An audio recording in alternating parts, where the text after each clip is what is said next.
Hoje, a gente vai mergulhar na história de uma das economias mais fascinantes e complexas do mundo, a brasileira. Pois é, o Brasil hoje tem a 10ª maior economia do planeta. Isso, claro, o coloca no palco como um verdadeiro gigante global.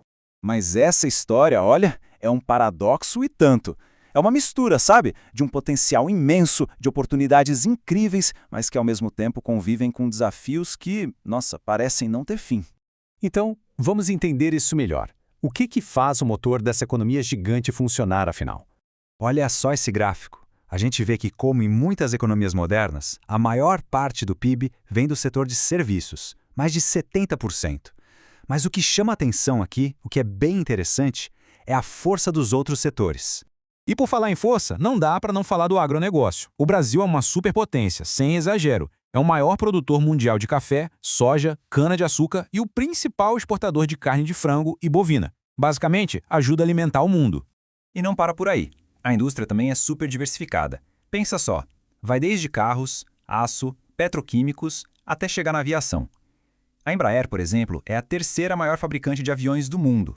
É muita tecnologia envolvida. E para completar esse motor, tem a energia. O Brasil está entre os 10 maiores produtores de petróleo, mas, e isso é fantástico, também é líder mundial em energia hidrelétrica e foi pioneiro em biocombustíveis, como o etanol da cana. Ou seja, joga nos dois times, o dos combustíveis fósseis e o das renováveis. Bom, mas para entender como o Brasil chegou até aqui, a gente precisa olhar um pouco para trás. E a história econômica do país, nossa, é uma verdadeira montanha-russa, cheia de altos e baixos. Essa linha do tempo mostra bem isso. A gente teve o milagre econômico lá nos anos 70, um período de crescimento super rápido, depois veio a hiperinflação, e em 94, o Plano Real, que foi o marco, conseguiu controlar os preços.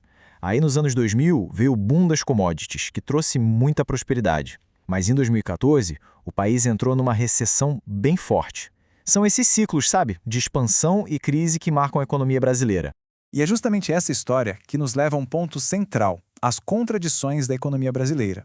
Porque é exatamente isso, uma terra de contradições. De um lado, você tem essa potência do agronegócio, liderança em energias renováveis, empresas de altíssima tecnologia como a Embraer, mas, do outro lado, a gente vê uma baixa competitividade global. É uma das economias mais fechadas do mundo e ainda por cima com uma desigualdade social altíssima, como mostra o índice de Gini. E olha que interessante essa citação do Moisés Naim. Mesmo com esse problema gigante da desigualdade, ele aponta que o Brasil conseguiu um feito notável. Foi um dos poucos países que conseguiu reduzir a desigualdade econômica num período em que, no resto do mundo, ela só aumentava. É mais um paradoxo para a conta. Beleza. Depois de ver tudo isso, a pergunta que fica é: e o futuro? O que a gente pode esperar?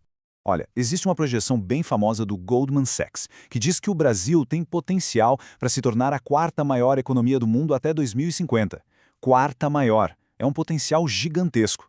O potencial, como a gente viu, é inegável, né? Mas para chegar lá, para realizar essa previsão, o Brasil precisa resolver justamente esses paradoxos que marcam a sua história.